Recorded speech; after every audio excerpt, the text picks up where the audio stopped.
16장 보겠습니다. 25절 말씀에서 33절 말씀까지 16장 마무리하도록 하겠습니다. 요한복음 16장 25절에서 33절 말씀까지 함께 교독하도록 하겠습니다.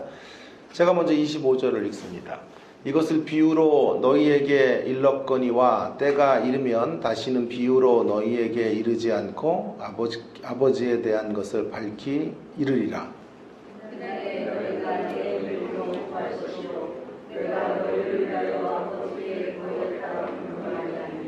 이는 너희가 나를 사랑하고 또 내가 하나님께로부터 온 줄 믿었으므로 아버지께서 친히 너희를 사랑하심이라.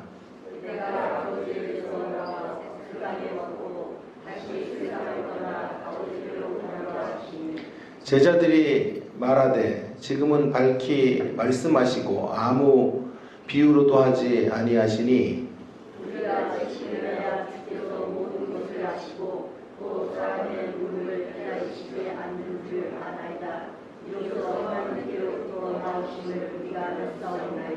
예수께서 대답하시되 이제는 너희가 믿느냐?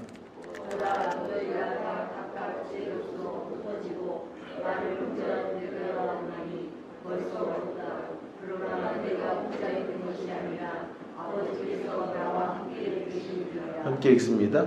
이것을 너희에게 이르는 것은 너희로 내 안에서 평안을 누리게 하려 함이라. 세상에서 너희가 환난을 당하나 담대하라. 내가 세상을 이기었노라. 아멘. 오늘 말씀에는 사랑이라는 단어가 없습니다. 그러나 이 말씀의 깊은 이면적 결을 좀 우리가 살펴보면 사랑이라는 단어를 우리가 건질 수 있을 것 같은데요. 제가 오늘 잡은 말씀의 제목은 사랑이 답이다가 아니라 답이지만이라고 제가 잡아보았습니다.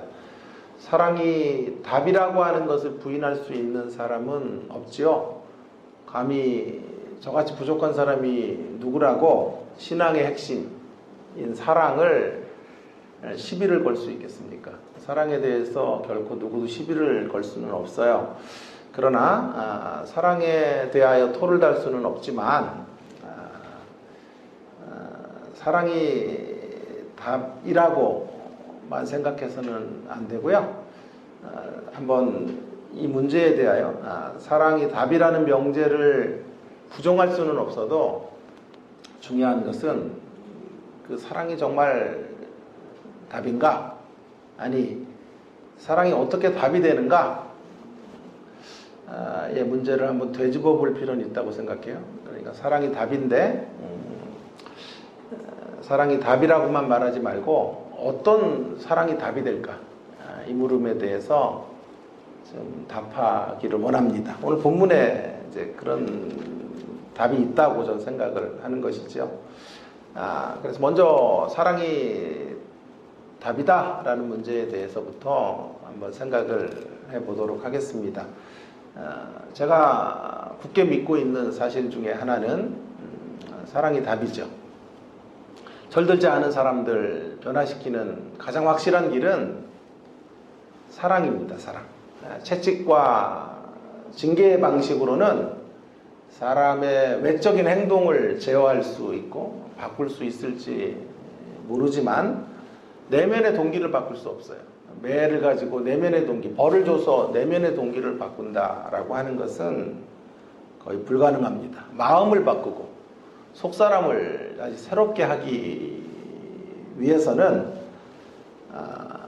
상대의 패역함 앞에서도 길이 참는 것, 길이 참고 인내하는 사랑밖에는 답이 없을 것입니다.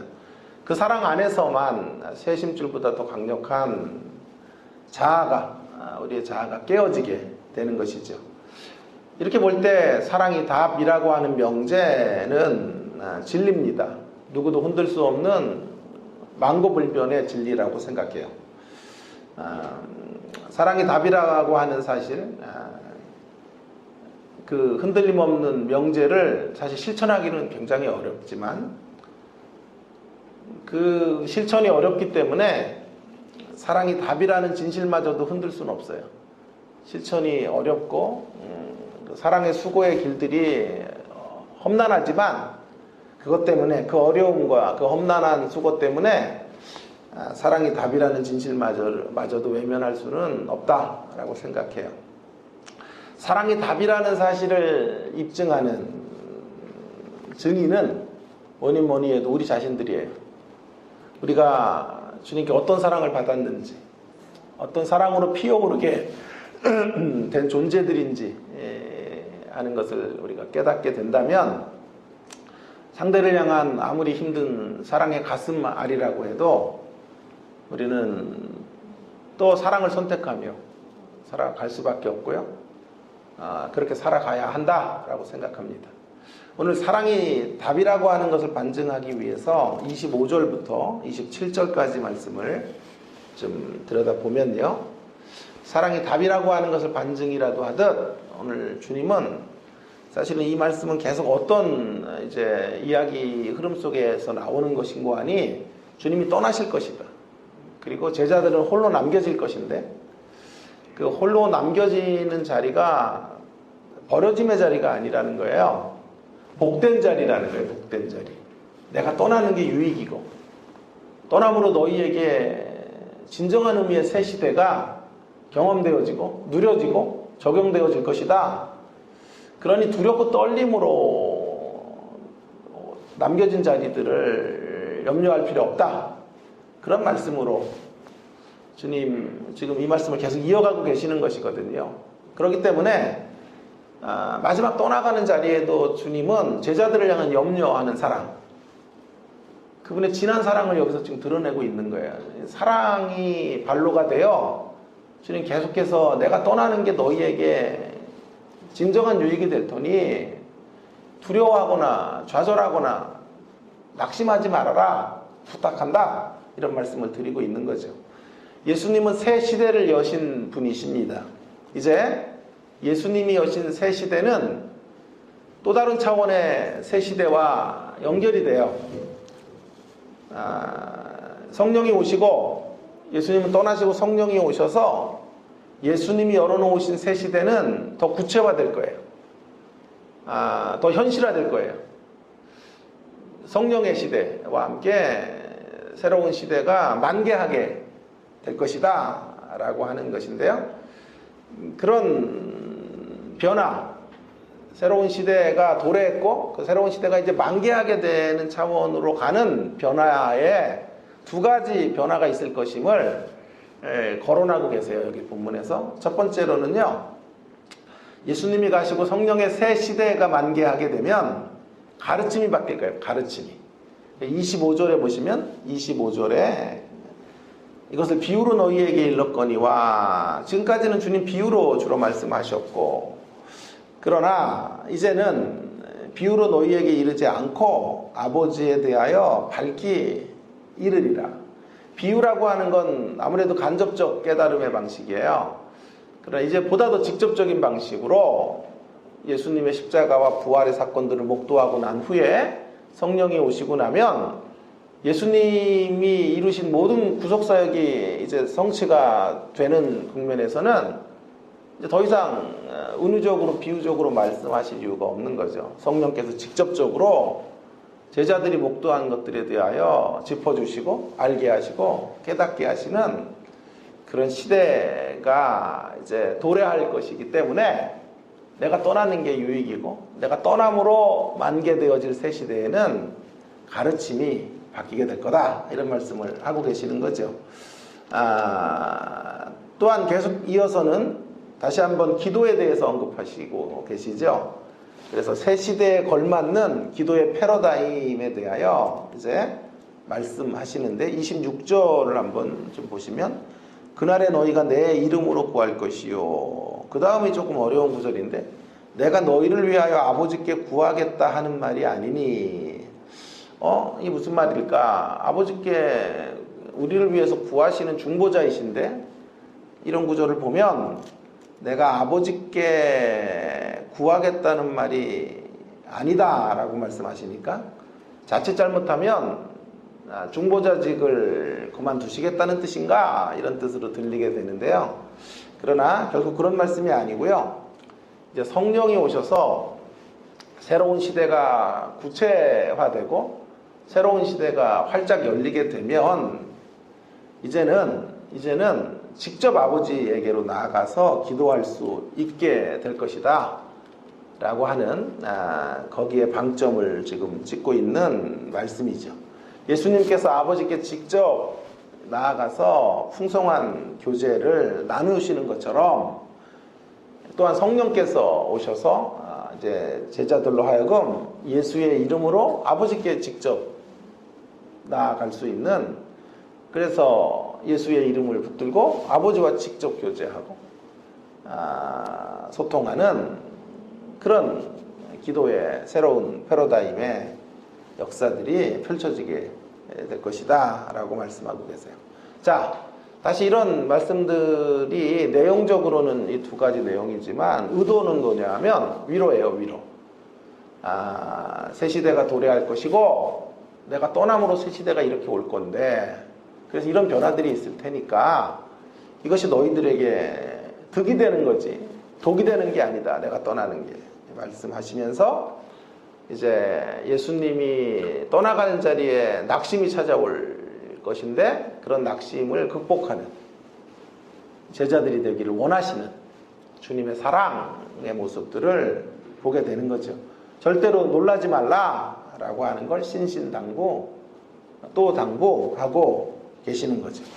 주님은 여기서 우리는 얼마나 우리 주님이 마지막까지 제자들을 사랑하고 계시는지를 느낄 수가 있어요. 주님의 절절한 마음을 우리는 여기서 발견하실 수 있다고 생각이 들어요. 처음 제자들을 만날 때 사랑으로 시작하셨고, 그래서 사랑 안에서 그들을 부르셨고, 숱한 시행착오와 실수가 있었음에도 불구하고 여전히 흔들림 없이 그들을 사랑하셨고, 마지막 떠나감의 자리에 마지막 순간까지도 주님은 사랑의 위로를 넉넉히 허락하시고 계시는 것을 보게 됩니다. 이렇게 초지일관되게 예수님이 제자들을 향해 사랑을 보여주시는 이유는 사랑이 답이기 때문에 그래요. 사랑만이 답이기 때문에 그런 것입니다. 그렇기 때문에 이 명제, 사랑이 답이다 라는 명제는 아무리 강조해도 결코 지나치지 않아요. 예수님은 마지막 순간까지 기독교 신앙의 정수는 사랑에 있다라는 것을 이제 몸소 보여주고 계시는 이런 대목이라고 확신합니다. 그러므로 저는 첫 번째 메시지를 좀 적용하면서 이렇게 권면하고 싶어요.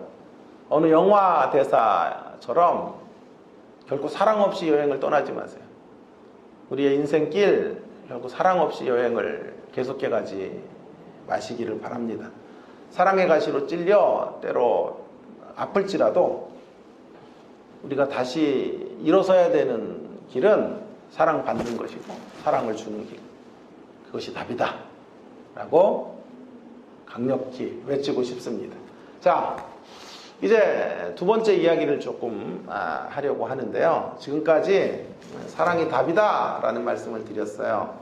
이제 여기에서 머물지 말고 조금 더 좀 들어가 보기를 원하는데요. 그게 이제 사랑이 답이지만의 영역으로 나아가려고 하는 거예요. 사랑이 답이다를 넘어서 사랑이 답이지만이라는 영역으로 가는 이런 이제 문제들을 한번 상고해 보려고 합니다. 여러분, 사랑이 답이지만요, 잘 좀 경청해 주세요. 답인 게 맞지만 모든 사랑이 답이 되지 않는 경우들이 있다는 사실 앞에 우리가 정직하게 서야 돼요. 그렇기 때문에 사랑이 답이다라는 명제를 부르짖는 것만 갖고는 안 되고요. 오히려 제가 강조하려는 거는요, 답이 되는 사랑에 대하여 생각해 봐야 돼요. 답이 되는 사랑에 관하여 깊이 고민해야 돼요. 사랑이 답이다 라는 말이 지금 제가 말장난을 하고 있는 게 아니고요. 사랑이 답이다 라는 것만 붙들고 가면 안 되고요. 그러면 그 사랑이 또 상처가 될 때가 있어요. 그 사랑으로 상처를 줄 때가 있다. 그래서 우리가 깊이 고민해야 될 대목은 답이 되는 사랑에 해야 된다 라고 하는 것에 대해서 염두에 두셔야 돼요. 다시 강조합니다. 사랑이 답이긴 하지만 그 사랑이 동시에 답이 되는 길을 가로막을 수도 있어요. 사랑이 답인데 사랑이 답을 가로막을 수 있어요. 그도 그럴 것이 사랑 안에서 사실은 지독한 사랑 가운데 지독한 상처가 전이 될 수 있고요. 상처가 만들어질 수 있다는 사실을 우리는 염두에 둬야 돼요. 자, 보세요. 분명히 남편이 아내를 사랑하는데요. 그 부분에 추호의 의심이 없는데 아내의 가슴이 멍들어 있어요. 이런 현상들이 이루어지는 거죠. 물론 정반대도 있어요. 또한 부모가 자녀를 끔찍히도 사랑하는데 자녀들이 제일 상처받는 대상은 부모예요. 물론 반대의 경우도 있어요. 자녀가 부모에게 상처를 주는 경우도 있죠. 질문하지 않을 수 없어요. 도대체 왜 그런 것일까? 왜 그럴까요? 여러 가지 이유를 찾을 수 있겠지만 그 이유는 사랑 때문에 그래요. 적어도 내가 사랑하는 사랑이 진정한 사랑이라고 굳게 믿는 것 때문에 그래요. 그래서 내가 주고 있는 사랑이 진정한 사랑이라는 것에 확신을 얻으면요, 이게 무서운 자리가 돼요. 그래서 그 확신이 내 사랑의 진정성이 있고 순수한 거야 가 될 때, 죄송하지만 그 사랑은 무기가 될 확률이 커요. 내 사랑이 진정한 것인데 상대가 그 진정한 사랑 앞에 반응하지 않을 때, 내 사랑이 진정한 거기 때문에 그런 상대의 모습을 가만둘 수 없어요. 그런 상대의 모습을 견딜 수 없어요. 그래서 그 사랑으로 상대가 내가 원하는 자리로 갈 때까지 우리는 행동하게 되는데요. 그 행동이 때때로 인격성이 결여된 행동으로 나아갈 때가 생기는 거죠. 그리고 그 비인격적 행동들이 면죄부가 돼요. 왜요? 내가 사랑하니까. 이게 사랑으로 이루어진 일이기 때문에 내가 행하는 모든 인격을 실종한 행동도 사랑의 모습이라고 생각하는 거죠. 예를 들어 우리가 어릴 때 우리 주변에서 이런 말을 좀 많이 들었어요. 지금은 시대가 그런 시대가 아니에요. 그러나 이런 말을 많이 들었어요.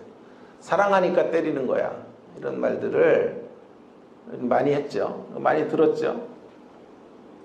그리고 성경의 또 가치라 생각하는 사람도 있었어요. 아이들에게 초달을 대지 않으면 아이들 망가뜨린다. 고민해 봐야 될 이야기예요. 우리 시대의 문맥에서 과연 초달을 댈 수 있나?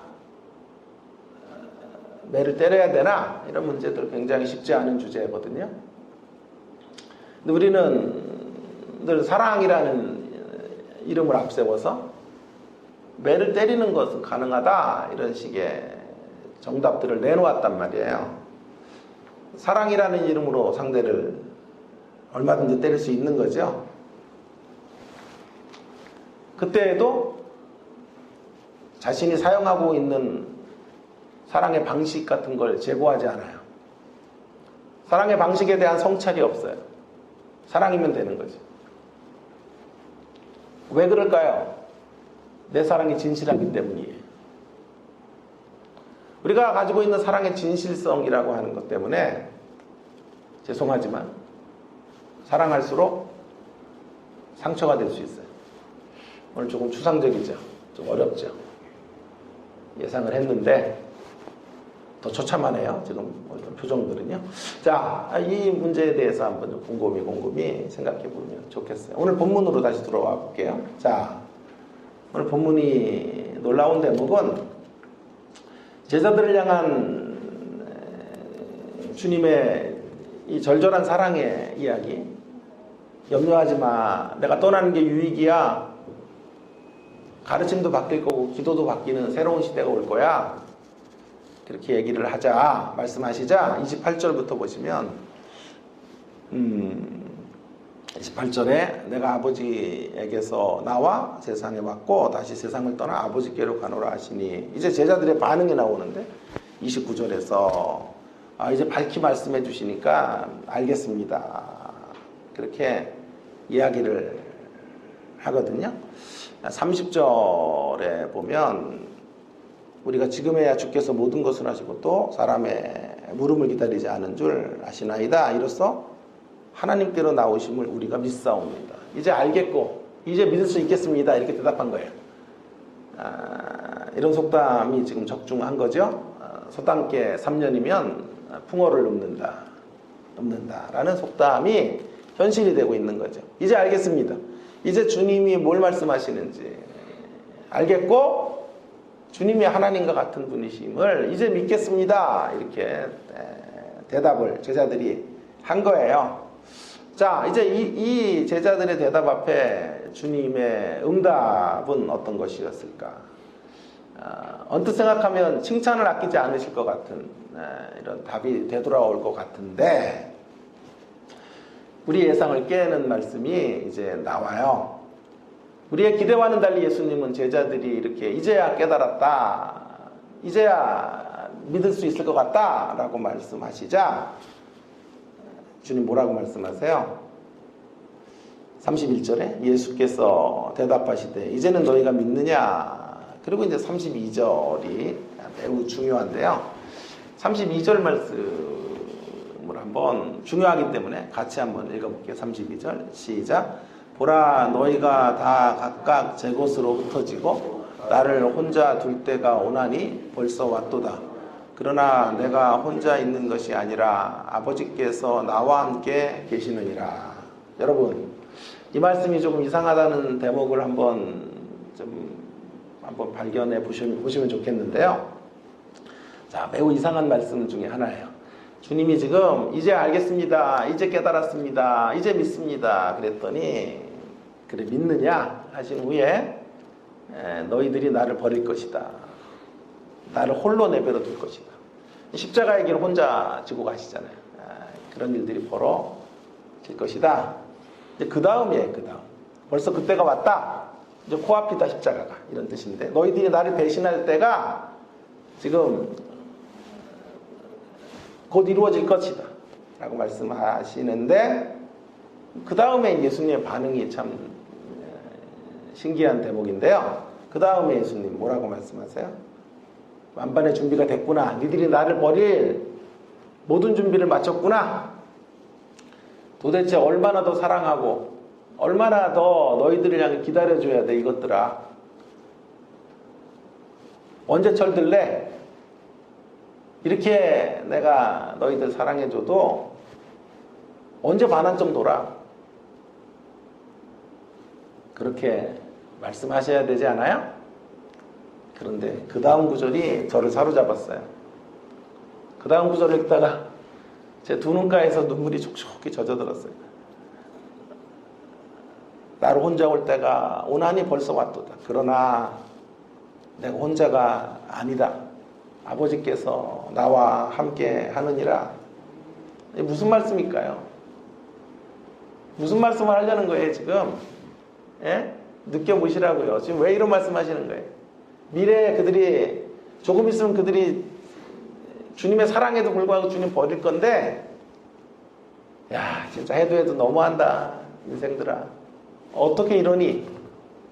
이 어마어마한 이 끔찍한 사랑받고도 어떻게 이렇게 행동할 수 있어 이것들아 라고 탄식이 나오는 자리인데, 주님 뭐라고 말씀하세요?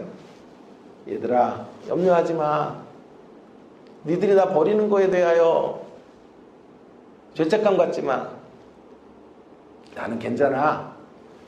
나는 아버지가 함께 하죠. 아버지가 함께여서 혼자 십자가의 길 안 걸어.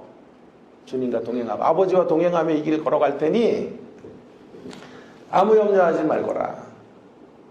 비록 내가 믿었던 너희들에게 배신을 당하지만 아버지가 내 옆에 계시니까 나 괜찮아. 그렇게 말씀하고 계시는 거예요. 그러면서 당부하시는 거예요. 33절에 이런 당부하시죠. 제자들이 잘못을 저지르고 주님을 부인하는 엄청난 사건을 벌이는 것 때문에 그 죄책감이 마음에 작동해서 평안을 이루면 안 된다. 얘들아, 평안하기 원한다. 평안을 구한다. 말씀하시는 거예요. 자, 보세요. 앞에서는 시작할 때 25절 말씀에서는 제자들을 향한 홀로 있음에 대해서 염려하는 사랑을 주님 보여주셨죠. 이제 그 사랑의 이야기가 조금 더 수준이 높아졌어요. 이제는 자신을 부인하는 제자들의 죄책감마저도 그로 인해 찾아오게 되는 평안을 잃어버리는 그런 대목마저도 안타까워하시는 거예요. 나를 버리는 것 때문에 미안해하지 말고 너희들이 그 실패의 자리에서 일어나기를 원한다. 나에게 중요한 건 너희가 나를 버리는 게 아니고 너희들이 평안을 잃어버리고 사는 게 두렵다 라고 말씀하시는 거예요. 행복하기 바란다 라고 말씀하시는 거죠. 계속 이어서는요. 또한 내가 바라는 건 너희들이 당하게 되는 핍박의 현실을 극복할 수 있는 담대함이 있었으면 좋겠다. 평안이 있고 담대함을 꼭 챙기고 그렇게 신앙의 여정을 계속해 가거라 말씀하고 계시는 거죠. 내가 세상을 이겼기 때문에 너희들도 이길 수 있어. 절대로 세상 가운데 지지 않을 것임을 확신하고 걸어가기를 원하노라 말씀하고 계시는 거예요. 여러분, 여기서 우리 주님 제자들을 향한 사랑의 수준과 섬세함이 어느 정도인가 하는 것을 우리는 깊이 느끼게 돼요. 자, 예수님에게 있어서는 보세요. 자신의 사랑이 순수하고 진실하기 때문에 그 진실한 사랑에도 불구하고 자신을 버리는 제자들을 향하여 제자들의 미래를 향하여 염려하시죠. 자신의 사랑이 순수하기 때문에 제자들에게 상처를 주지 않아요. 오히려 제자들이 주님을 버리는 것 때문에 평안과 담대함을 잃는 것이 너무 안타까우세요. 여러분, 주님의 사랑은 이런 사랑이기 때문에 사랑이 답이 되는 거예요. 주님의 사랑은 바로 이런 사랑이에요. 이런 수준의 사랑. 이런 결을 갖고 있는 사랑이기 때문에 사랑이 답이다 라고 하는 것을 주님을 대상으로 해서는 선포할 수 있어요. 그러나 이제 우리의 수준과 우리의 사랑의 깊이를 이 주님의 사랑의 깊이 앞에서 점검해 보면 우리는요, 사랑이 순수할수록 사랑의 농도가 짙을수록 사랑받는 대상에게 깊은 상처를 줄 수 있다는 사실을 우리는 여기서 다시 발견하게 돼요.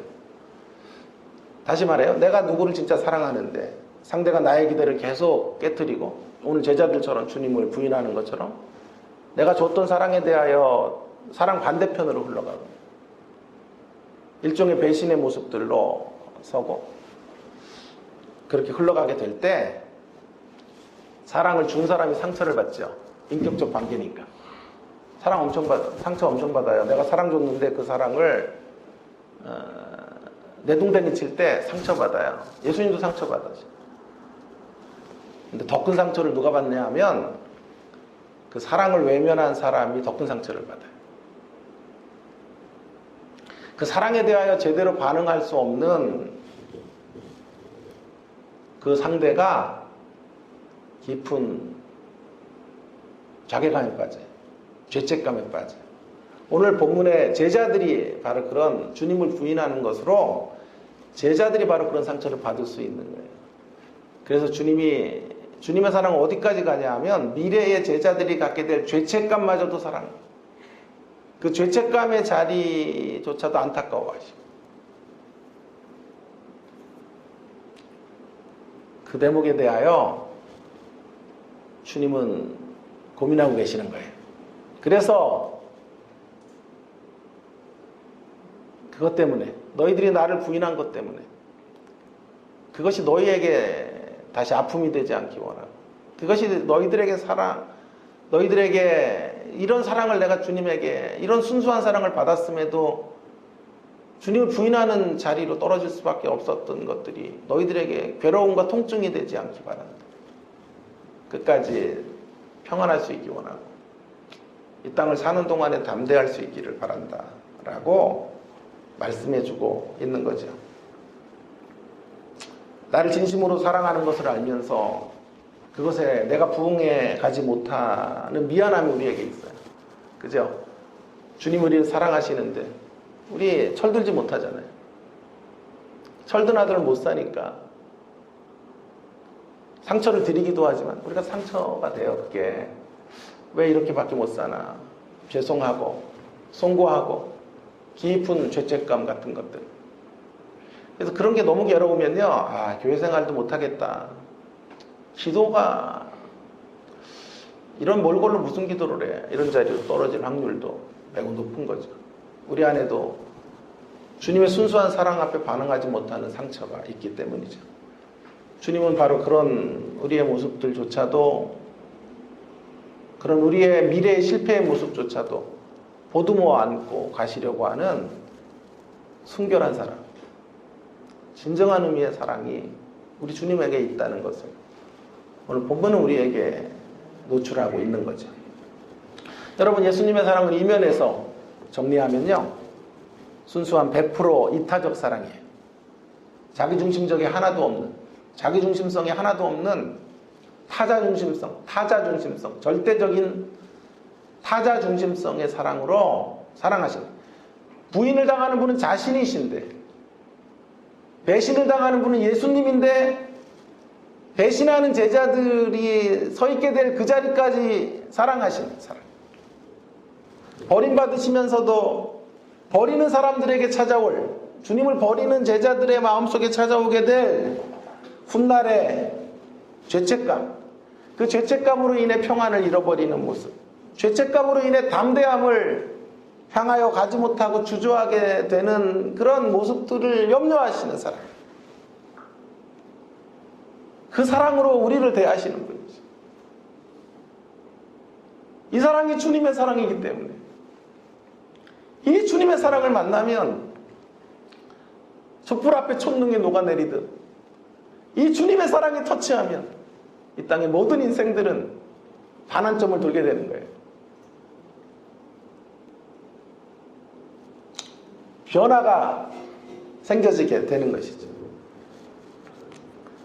그러나 다시 우리의 사랑과 비교해보면, 그러나 우리들의 사랑은요, 다시 또 재론하면 사랑의 진정성이 높으면 높을수록, 사랑의 순수함이 있다라고 하는 판단이 확실하면 확실할수록 상대에게 죄송하지만 말할 수 없는 죄책감 같은 것들을 상대에게 허락할 수 있는 사랑이라는 사실을 깊이 명심해야 돼요. 왜 이 점을 자꾸 제가 강조하냐 하면, 그래야만 내 사랑의 농도 정도만이 아니라, 내 사랑의 순수성만을 점검하는 게 아니라 내 사랑의 방식에 대하여 성찰할 수 있기 때문에 그래요. 사랑이 답이 되려면요, 우리의 사랑이 진정한 것이냐, 내가 자녀 사랑하는 거 진실된 거야, 그 부분에 답하는 것 갖고 안 되고요, 내 사랑의 방식이 현명한가, 내 사랑의 방식이 사랑스러운 방식인가를 점검할 때 우리는 진정한 사랑으로 인한 변화를 만들어갈 수 있는 것이죠. 사랑이 답이지만 모든 사랑이 답이 될 수 없어요. 오직 사랑이 답이 되는 길은 우리 예수님이 보여주신 이 진정한 타자 중심적 사랑, 타자 중심적 사랑만이 답이에요.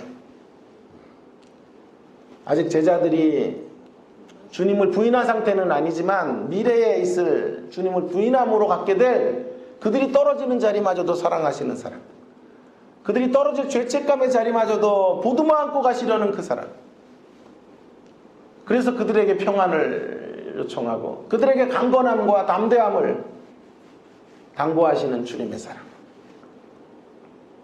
여러분, 부족하지만 저와 여러분이 이 예수님의 사랑을 실천하는 길만이 사랑이라는 이름의 상처를 넘어서 사랑이라는 이름으로 치유와 회복으로 나아갈 수 있는 확실한 길목이 될 것이라고 믿습니다. 저는 지금까지 예수님의 사랑의 수준이 어느 정도인지를 여러분들에게, 제 언어가 짧아서 이 정도밖에 표현할 수 없었어요. 이 성경의 이 깊이를 제가 도무지 잘 표현해내지를 못해요. 늘 그래서 그게 안타까워요. 어제도 잠이 안 와요. 이걸 더 어떻게 더 이 주님의 사랑을 더 리얼하게, 이걸 정말 공감대 있게 느낄 수 있게 만들 수 있을까? 성경의 이야기는 어마어마한 태산인데 저는 그 태산에 있는 한 모퉁이에서 지금 삽으로 흙을 나르고 있는 정도밖에 깨달음이 안 되니까 너무 안타까워요. 여러분, 오늘 예수님의 사랑의 수준에 대하여 제시해 보았어요. 우리를 기죽이기 위해 이런 말씀하시는 거 아니에요. 사랑의 열기만 갖고 안 되기 때문에 그래요. 사랑의 방식이 어떤 것인지를 깊이 되돌아 보아야만 사랑으로 회복이 있고 사랑으로 치유가 일어나고 사랑이 그때 답이 된다 라고 하는 것을 말씀하시기 위함이에요. 사랑이라는 이름으로 행하는 것이 정말 사랑인지를 점검해 보셔야 돼요. 사랑이라는 이름으로 행하는 면죄부를, 사랑이라는 이름 안에서 면죄부를 주고 있었던 모든 것들이 사랑인지를 점검할 수 있어야 돼요. 그 점검의 기준은 예수님의 모습이에요. 예수님은 자기가 부인당하시는, 제자들에게 배신당하는 자리에서조차 제자들의 떨어지는 자리, 제자들이 맞이하게 될 죄책감의 자리를 염두에 두시고 그것까지 사랑하시는 방법으로 제자들의 미래까지 사랑해 주세요. 이 모습 앞에 우리의 사랑이 아무리 진정한 것이라도 사랑의 방식이 선한지, 사랑의 방식이 아름다운지, 내 사랑의 방식이 사랑스러운지를 점검하셔야 사랑이 답이 될 수 있어요. 사랑이라는 이름의 분노, 사랑이라는 이름을 갖고 상대에게 가하는 언어폭력, 사랑이라는 이름으로 상대에게 주는 억압, 사랑이라는 이름으로 요구하는 내 틀의 강요, 죄송하지만 그것은 답이 될 수 없는 사랑이에요. 그 사랑은 답이 될 수 없는 사랑이에요. 우리의 사랑이 답이라고만 외치지 마시고 이제부터 답이 되는 사랑의 여정을 떠나시는 우리가 되기를 간절히 바랍니다.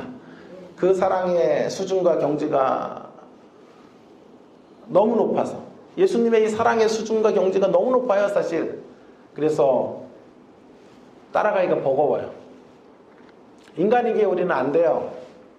인간이기에 우리는 이런 절대적 이타적 사랑 같은 거 우리 못해요. 그래서 좌절해요.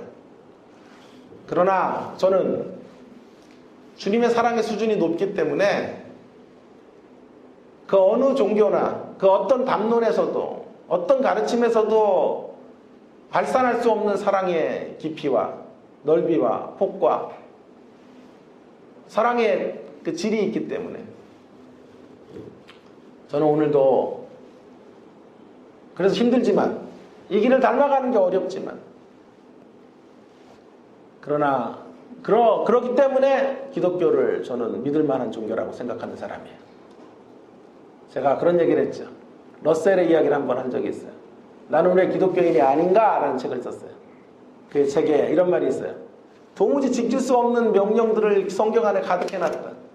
원수를 사랑하라. 이런 게 기독교에 어떻게 지켜 그런 거예요. 그래서 난 기독교인이 아니야 라고 러셀이라는 철학자는 말했다고 해요. 저는 반대예요. 기독교 신앙이 너무 고상하고 예수님의 가치가 너무 숭고하고 너무 절대적인 이타적 사랑이기 때문에, 그래서 내가 도무지 몸부림쳐도 갈 수 없는 그 지점에 예수님 저만 계시기 때문에 저는 기독교인이에요. 그렇기 때문에 우리가 기독교를 믿을 만한 가치가 있는 거예요. 왜요? 기독교가 시시하지 않아요. 기독교의 가르침이 천박하지 않아요.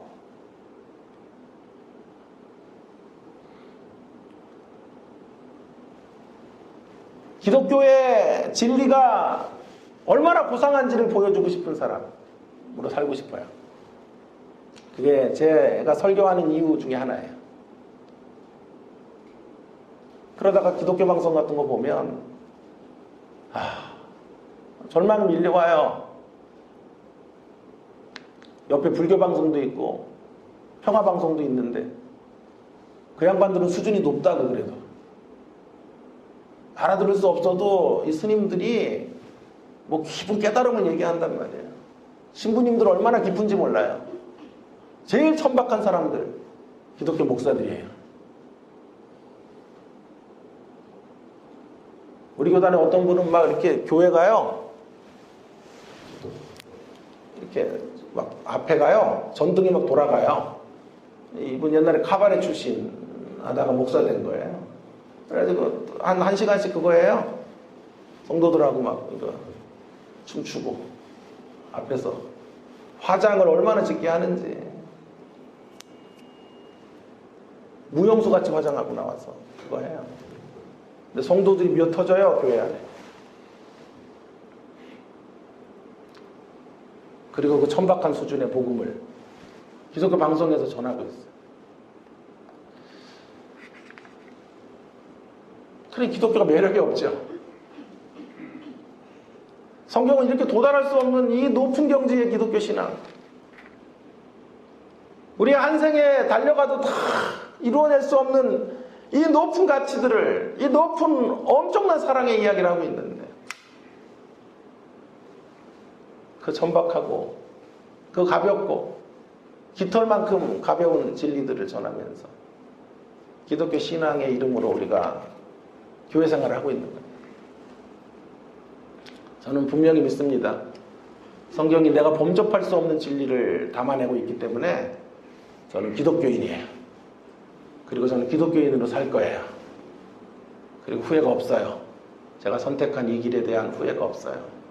내가 이 수준으로 갈 수 있다고 말씀드릴 수는 없지만 그래도 갈 수 있는 길을 알았다는 것, 가야 할 길이 무언지는 날마다 점검할 수 있다는 것에 감사하고, 오늘도 다시 일어서서 이 주님의 사랑의 수준과 섬세함을 닮아가기 위해 몸부림치기를 결심합니다. 이러한 측면에서 오늘 에베소 4장 18절 19절의 말씀을 우리가 함께 같이 읽어보고 이제 마무리하고 기도하겠습니다. 함께 같이 읽어보면 좋겠어요. 본문 제가 여기 안에 넣어드렸죠. 함께 읽습니다. 시작. 능히 모든 성도와 함께 지식에 넘치는 그리스도의 사랑을 알고 그 너비와 길이와 높이와 깊이가 어떠함을 깨달아 하나님의 모든 충만한 것으로 너희에게 충만하기를 구하노라. 아멘. 여러분, 우리가 지식이 넘치는 그리스도의 사랑, 지식이 충만한 그리스도의 사랑을 알았어요. 그 사랑의 넓이가 어떤 것인지, 길이가 어떤지, 그 높이와 깊이가 어떠함을 깨닫고, 그래서 하나님의 충만한 가운데 충만해져야 되겠습니다. 우리가 사랑으로 사랑을 변화시키려면 이 그리스도의 사랑을 알아야 돼요. 이 사랑의 넓이를 알아야 되고, 이 사랑의 길이를 알아야 되고, 깊이를, 높이를 깨달아야 돼요. 그래야만 사랑으로 충만한 자리로 사람을 끌고 갈 수 있는 거죠. 그때 비로소 사랑이 답이 될 것입니다. 사랑이 답인데 사랑이 답처럼 느껴지지 않을 때, 그럴 때가 있어요, 여러분. 내 사랑의 수고가 잘 먹히는 것 같지 않을 때, 내 사랑의 수고에도 불구하고 상대가 사랑의 반대편으로 흘러갈 때, 내가 원하는 행동들을 만들어내지 않을 때, 그때 다시 좌절할 게 아니고, 그때 우리가 어떤 사랑을 그분에게 받았는지, 이런 사랑을 받았어요. 우리가. 오늘 본문에서 말하는 이런 사랑을 받았다라고 하는 것을 다시 한번 상기하면서 가슴 먹먹한 사랑을 다시 한번, 주님 안에 있는 이 가슴 먹먹한 사랑을 다시 한번 붙들 수 있게 되기를 바라고, 이제 앞으로 남겨진 삶에서는 어떤 사랑으로, 어떤 사랑의 방법으로, 어떤 사랑의 방향성으로 사랑해야 될지를 다시 한번 깊이 점검하시는 우리가 되기를 간절히 바랍니다. 어제도 또 저희 집에는 또 난리가 났는데요. 우리 딸이 막 엄마에게 대들고 뭐 난리가 났어요. 지금은 네가 깨닫지 못하지만 나중에는 깨달을 거라 그랬더니 나는 깨달을 필요가 없다고 막 그래가지고 또 뒤집히고 난리가 났는데요. 화도 나는데 계속 종일 기도가 생겨요. 아침에도 기도가 돼요. 주님, 내 사랑의 수고가 안 먹히는데 어떤 사랑의 방향으로 가야 될까요?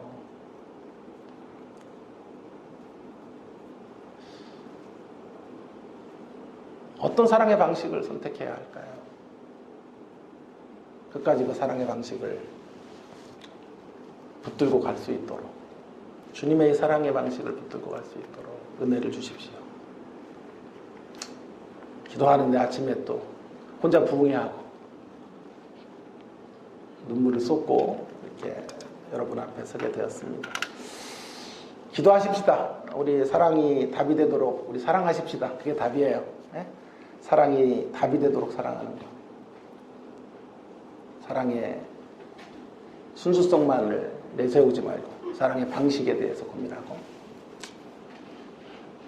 하나님 앞에 나아가는 사랑의 태도들에 대해서 점검하는 우리가 되기 위해서 함께 기도하면 좋겠습니다. 통성으로 같이 한 1분 정도 기도하고 제가 마무리 기도하겠습니다. 주님의 사랑 본받아 절대적인 이타적 사랑으로 우리를 섬겨주셨던 주님, 우리를 지금도 만나주시는 그 주님, 그 주님의 사랑, 그 주님의 사랑에 감염된 자들로 그 사랑을 나누는 우리가 되게 해주십시오. 사랑의 수고에 지칠 때 역시 사랑의 방식만이 답이라고 하는 사실을 붙들고 사랑이 답이라는 사실을 그때에도 굳게 붙잡고 어떤 사랑의 방식으로 사랑해야 될지를 주님께 묻는 우리가 되기를 원합니다.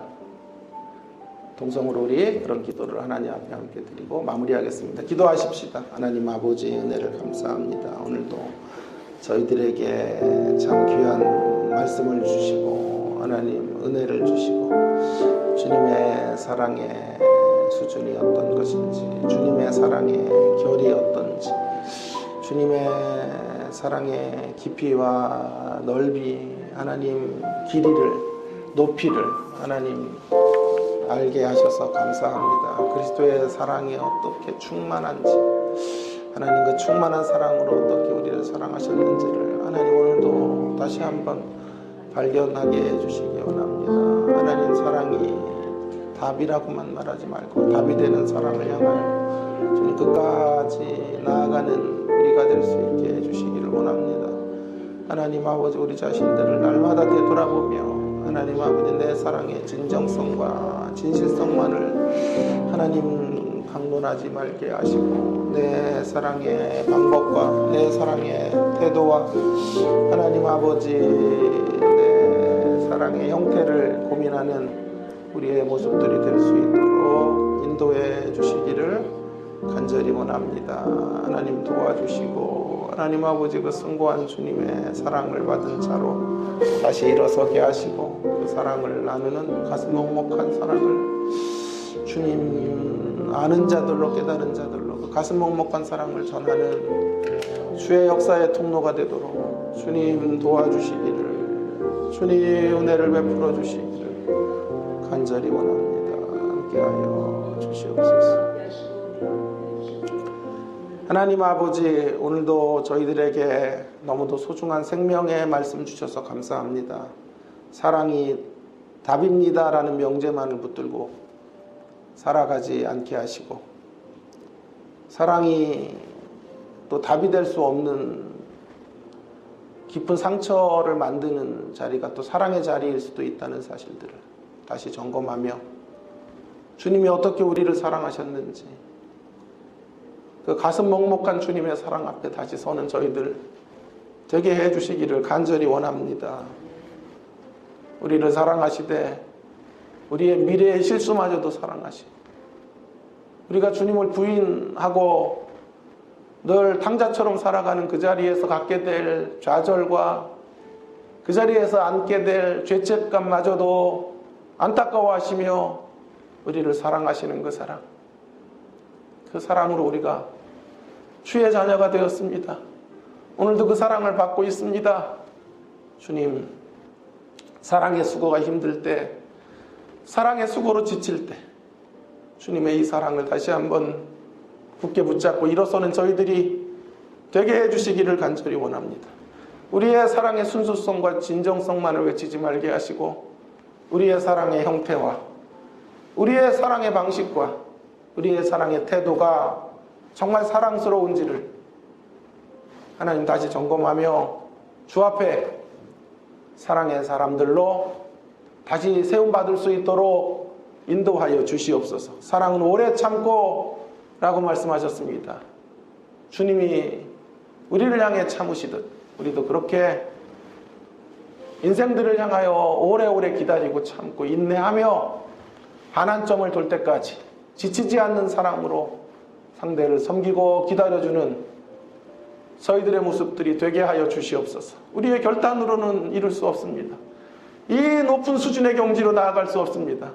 성령님 우리에게 오셔서 능력을 주시고 사랑할 수 있는 힘과 용기와 담대함을 허락해 주시기를 간절히 원합니다. 이 아침에도 하나님, 우리가 주님 앞에 나아가 다시 한번 기도 가운데 주의 사랑을 느끼고 주의 사랑으로 호흡하는 시간 되기 원합니다. 주의 사랑 안에서 우리의 간구의 제목들을 아뢰고 주님과 친밀한 교제의 강가로 나아가는 복된 개인 기도의 시간 되도록 은혜 베풀어 주시옵소서.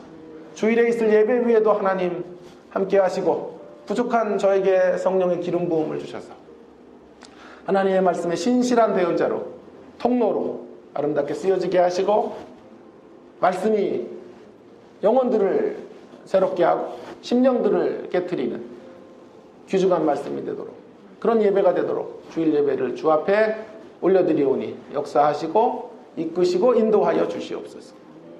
감사합니다. 이 모든 말씀 예수님 귀하신 이름으로 기도합니다. 아멘. 우리 각자